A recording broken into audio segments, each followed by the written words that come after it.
guys, it is Kieran from RedDevilWeekly to give you my brief pre-match thoughts ahead of United's game against Spurs. Sunday, 4:30 kickoff, Super Sunday as they like to call it here in the UK. And a big game for both sides, particularly for ERIK Ten Hag. For me, it's win or bust for him. If we lose this game, he is under serious pressure. And we've got a bit of a 2-week break coming up after this fixture, so there'll be a lot of thinking time for the likes of Sir Jim Radcliffe, the Glazers, all involved. Sir Dave Brailsford, of course. I'm going to have to get used to saying that name. A lot of thinking for those guys to do if Ten Hag loses this game. So he needs to buy himself some time, and he needs to give himself some breathing room, and a win would do just that. Before we get into it, please do leave your thoughts in the comment section down below. Really enjoy hearing what you guys have to say, and also feel free to hit that like button, subscribe to the channel as well if you are new and you enjoy the content. But we'll go on to it and we'll talk about Spurs first of all. Spurs 5th this season, on a completely new leaf under Ange Postecoglou, a new life as well in this Tottenham Hotspur side. Didn't make too many changes in terms of personnel coming in. He had a lot of bad luck with injuries, with one Mickey van der Ven being the biggest example. He's someone who he brought in from Wolfsburg, I think it was, and has transformed that defence. And I think he will be available for this game, so he's coming back from injury. But ultimately, he's had some bad luck with injuries. But if you look at where they are on the table, I think most Spurs fans, especially having lost Harry Kane at the start of the season, or even before the start of the season, I think they would be fairly content with that. Of course, they'll want to be fighting for that top 4 spot and getting back into the Champions League, which it looks like they are doing. But with the money that was given to Postecoglou and the big absentee of Harry Kane and all those goals not being in the team, for them to be where they are, I think is a testament to what Postecoglou's doing. I think pretty well since there was that Chelsea game, wasn't there, where they lost 4-1. And pretty well since that game, they've kind of gone on a little bit of a downward spiral, but recently they've been able to pick results back up. And players are now starting to come back from injuries. So it'll be interesting to see how they line up at Old Trafford. Their away record this season is not too bad. There's a few... It's not kind of exemplary, it's not 100%, but I think they have won more games than they lost. It's certainly better than our away record, but you just have to win one game to be better than our away record this season. But listen, Spurs are going to be a tough test, and of course they brought in two new signings since we last played them. Obviously, Timo Werner coming in, which was a bit of a wild card considering he's played for Chelsea and it didn't quite work out for him at Stamford Bridge. But it looks like Spurs have taken a bit of a gamble on him. He's playing for Leipzig, and by the looks of things at Leipzig, he kind of found his feet a little bit again. But he's come back to Spurs, and we saw how he fared in the last Premier League campaign he was in. So it'll be interesting to see whether a system change will get the best out of him.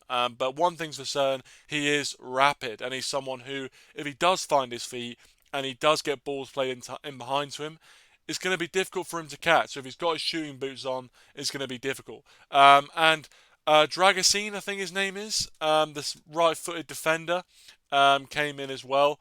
So yeah, Dragasine. I'm probably absolutely butchered that pronunciation, but he came in as well, so it'll be interesting to see whether he slots straight in at Old Trafford and makes his debut like Timo Werner potentially is as well. But yeah, loads to look forward to from a Spurs point of view. Lots of excitement for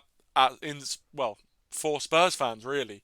And yeah, it's going to be interesting to see how Postecoglou's reign unfolds. And the biggest thing for them, I guess, is not just playing nice football, which they have been, but having a trophy to celebrate at the end of it. It's been too long for those Spurs fans, so it'll be interesting to see where they get that. But that's a little bit on Spurs. They're going to provide a lot of threat, and with Mickey van der Ven coming back for them as well, they'll be able to much better play that high line that they have been playing all season. But when you've got a defender that's got a lot better recovery pace and seems to be a lot more competent, looking at his performances earlier in the season, then I think they'll be more confident going out from the back. So, a force to be reckoned with, no doubt. Let's go on to my predicted 11 from Manchester United. And I think it's fairly self-explanatory. Some good news, obviously, with Martinez and Casemiro coming back into the matchday squad. Both of them were training, and Ten Hag in his press conference said that they would be fit to come back into the side. Luke Shaw as well apparently may be fit, and actually probably I should put Luke Shaw on there instead of Diogo Dalot because I think if Shaw is fit, I would start him at left back.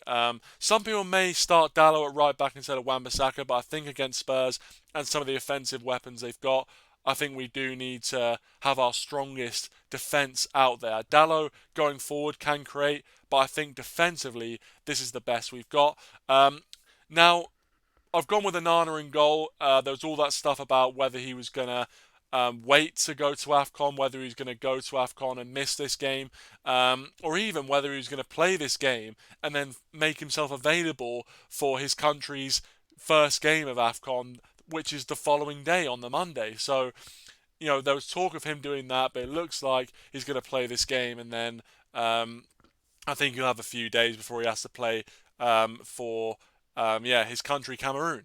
So, I think Onana in goal, Wan-Bissaka, Varane, Evans, Luke Shaw, no Martinez in the first team just yet. I just feel like he hasn't actually played any football since his injury. He's played in training, but he didn't get any minutes against Wigan. I don't think he was in the first team squad to play Wigan, so he can't have got any minutes anyway.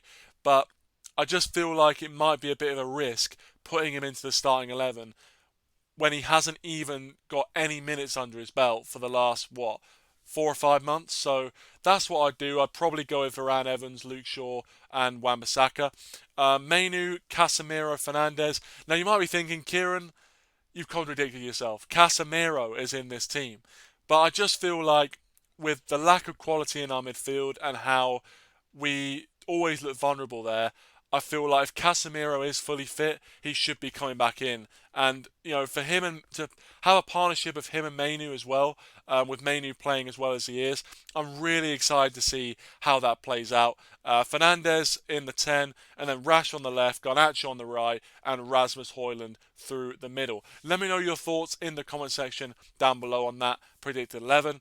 And then again to my score prediction. And personally, I don't have much faith anyway when it comes to Manchester United games. I really fear the worst, and it doesn't matter whether at home, whether away, or who the opposition is. There's always that awful feeling that creeps in before kickoff that we might just get another embarrassing defeat. And we've had that at home to Spurs before. The 6-1, I'm sure, is in a lot of Man United fans' memories. A really awful display back during lockdown football. I think it was the 2021 season, I want to say.